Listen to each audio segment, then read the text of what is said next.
All right, we're going to look at finance part 2. So for question number 11, we deposit $200 every month into an account that earns 3% interest compounded monthly. So as soon as you see that you're depositing something every month, we know that we have a savings annuity. And so we're going to find out that the amount that we're going to have is going to be equal to 200 and then times 1 plus 0.03 because that's our interest rate and we're compounding monthly, so we'll put that over 12, and then this is going to be to the power, it's 30 years monthly, so 30 times 12. You can also rewrite that as 360, and then this entire thing is going to be over 12.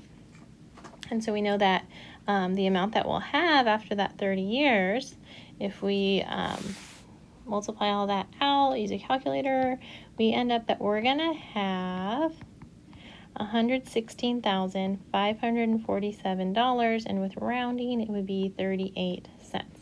So that's how much we'll have after all of that time. So for part B then, the amount of money that we actually put into the account would be that $200 times the 360 payments that were made.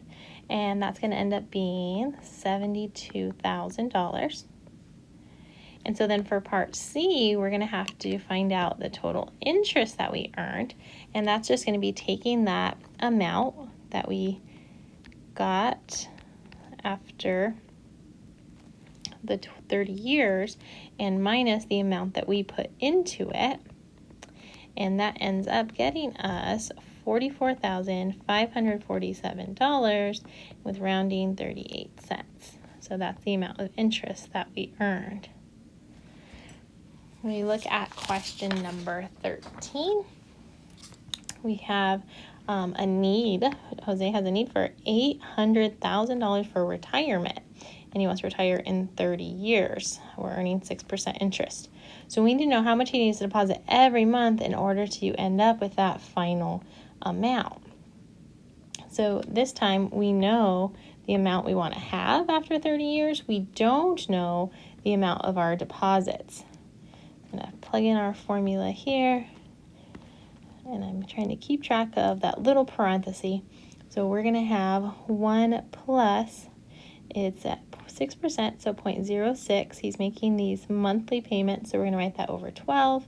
And again, it's going to be 12 times 30 here, which will be 360. So there's going to be 360 payments and that many compounds as well. And then we'll divide by 0.06 over 12, that periodic interest rate.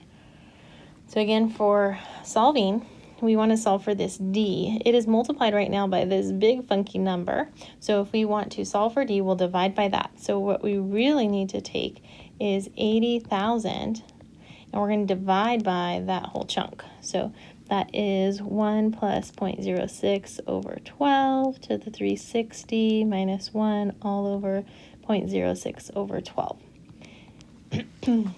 Again, decimal super friendly. You can also use a bunch of parentheses here, like this whole entire denominator could be in a parenthesis as well as the denominator of that denominator.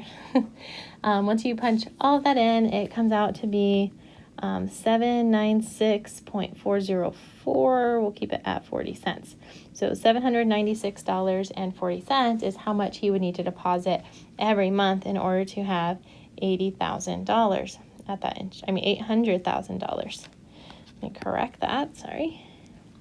At the end of 30 years.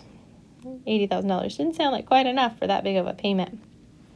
So we want to know how much total money will be put into the account.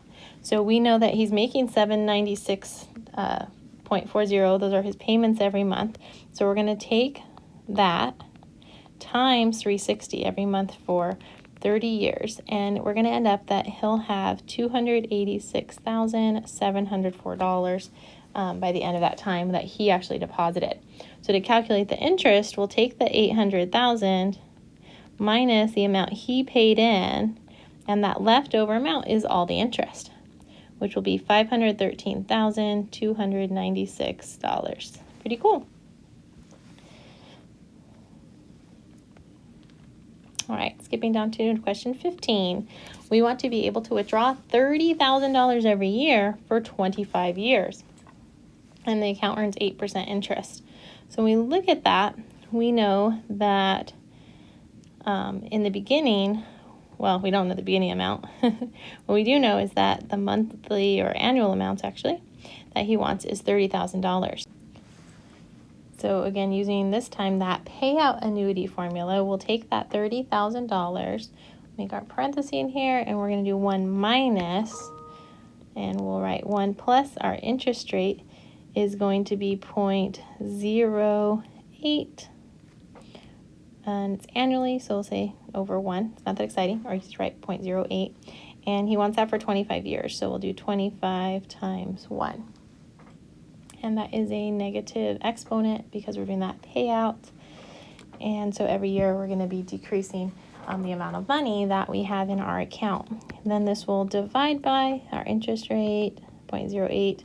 Again, divide by 1 or just leave it as 0.08. And so what we end up with is our big P, the amount that we began with, will need to be $320,243.29. And so the total money that we're going to pull out of the account, $30,000 a year, will take $30,000 times 25 years. And when we calculate that, we end up with $750,000. So then how much interest? Well, to find out the interest, we're going to just have to take that $750,000 minus the total amount of money that we began with, and when we do that,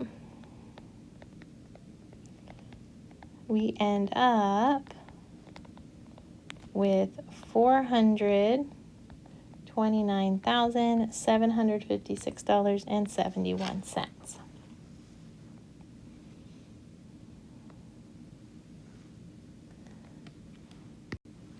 All right, and our last one here, it says that we have saved $500,000 for retirement. Our account earns 6% interest, and how much we'll be able to pull out each month if we want to be able to keep that money for 20 years, right? So you're going to keep withdraw, but while that money's sitting there, it's earning interest, so it kind of helps itself, but eventually it will run out. So we know that we have $500,000 to start with, and we don't know what our regular withdrawals are going to be. That's what we want to figure out in order to use it all up. And so we're going to take D times 1 minus, again, we'll have that little parenthesis in here to the negative exponent, and then we'll close that off. Just trying to keep track of things here. So our interest rate for this situation is 6%, so we have 0.06. We're doing it monthly, so over 12. And we want to do this for 20 years, so 12 times the 20, which will be negative 240. And we are going to be dividing by 0.06 over 12. So again, to solve for that D, I'm going to divide by this whole chunk here.